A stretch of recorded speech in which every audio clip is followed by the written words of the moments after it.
Okay students, next we have gram atomic mass, gram molecular mass and gram formula mass. But as we know that all the substances are made up, हमने पहले ही पता है atom से मिलकर बनी है, molecule या formula unit से मिलकर बनी है. So there message are refer to as atom से मिलकर बनी है तो एटॉमिक मैस, मॉलिक्यूल से है तो मॉलिकुलर मैस, और अगर फॉर्मूला यूनिट से मिलकर बनी तो उनका जो वो मैस होगा वो फॉर्मूला मैस होगा. ठीक है. But this message can also भी, हमने ये डिस्कस किया था, लेकिन इन मैसेज को हम बेटा एक और जो है वो यूनिट में भी एक्सप्रेस कर सकते हैं. दैट आर हमारे पास gram atomic mass, gram molecular mass and gram formula mass. अब हम इनको देखते हैं जी. ग्राम एटॉमिक मैस क्या होता है, ग्राम मॉलिकुलर मैस क्या होता है, ग्राम फॉर्मूला मैस क्या होता है. बेटा the atomic mass of an element expressed in grams is called gram atomic mess या ग्राम एटम. अगर बेटा किसी एटॉमिक मैस को किसी भी एलिमेंट के एटॉमिक मैस को हम ग्राम्स में एक्सप्रेस करेंगे तो वो ग्राम एटॉमिक मैस होगा. ठीक है.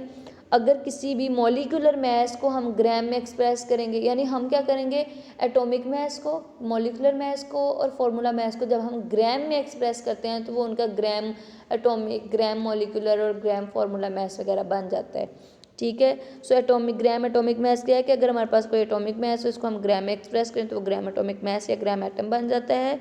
ठीक है. और इसका यूनिट मोल है. It is also called a mole. तो एक वन अगर हम देखें तो हमारे पास जो है वो क्या दिया हुआ है जी, ग्राम एटम ऑफ हाइड्रोजन जो है अगर हम देखें तो 1.008 ग्राम है. हम कह सकते हैं कि ये 1 मोल ऑफ हाइड्रोजन है. इस तरह से ग्राम एटम ऑफ कार्बन है तो कार्बन का हमें पता है एटॉमिक मैस 12 है. सो इसको हम 1 मोल ऑफ कार्बन भी कह सकते हैं. ठीक है. नेक्स्ट है हमारे पास बेटा ग्राम मॉलिकुलर मैस. तो मॉलिकुलर मैस को अगर हम ग्राम में एक्सप्रेस करते हैं तो ग्राम मॉलिकुलर मैस बन जाता है, और इसको हम भी ग्राम मॉलिक्यूल भी कहेंगे, और it is also called a mole भी हम इसको कहते हैं कि 1 मोल. जैसे ग्राम मॉलिक्यूल ऑफ हाइड्रोजन है तो हाइड्रोजन का अगर हम मॉलिकुलर मैस देखें ना, एक हाइड्रोजन का 1 है, 2 हाइड्रोजन होंगे मॉलिक्यूल की फॉर्म में, हाइड्रोजन H2 की फॉर्म में होता है. ठीक है.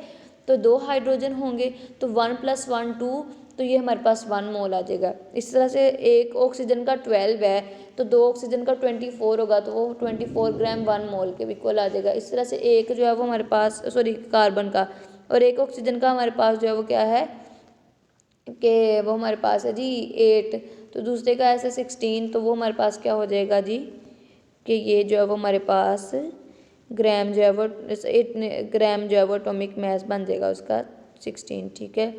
और इस तरह से वाटर है, वाटर का देखें तो एक, यानी इसका देखें तो हमारे पास आ जाएगा जी 18, 2 हाइड्रोजन के और एक ऑक्सीजन का, ऑक्सीजन के 16 है, 16 + 18, तो 16 + 2 18 बन जाएंगे. और इस तरह से ऑक्सीजन का 16 है, सॉरी 16 + 16 32 बन जाएंगे. ठीक है. O2 का 32 बन जाएगा. एटॉमिक मैस देख रहे हैं ना हम, उसका एटॉमिक मैस से आगे मॉलिकुलर मैस हमने देखना है, एटॉमिक नंबर से नहीं देखना. ठीक है. तो H2O हाइड्रोजन है, हाइड्रोजन 2 हैं, H2 हैं तो 2 उसका बन जाएगा, और ऑक्सीजन का 16 है, 2 + 16 18, सो ये 1 मोल ऑफ वाटर के इक्वल आ जाएगा. नेक्स्ट है ग्राम फार्मूला मैस. अगर किसी भी फार्मूला यूनिट को हम उसको जो है मैस को ग्राम में एक्सप्रेस करें तो उसका ग्राम फार्मूला मैस बन जाता है, उसको ग्राम फार्मूला भी कहते हैं. ये भी, इसको हम 1 मोल भी कहते हैं. लाइक सोडियम है, सोडियम का 23 होता है, क्लोरीन का 35.5 होता है. दोनों को प्लस करेंगे तो 58.5 जो है वो हमारे पास इसका फार्मूला यूनिट बन जाता है, फार्मूला मैस बन जाता है. और इसको जो है वो हम 1 मोल ऑफ सोडियम क्लोराइड भी कह सकते हैं. इसी तरह से हमारे पास है calcium carbonate.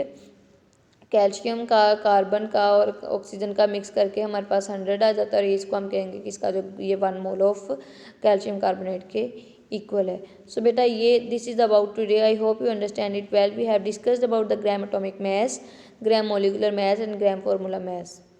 Okay my dear students, अल्लाह हाफिज़.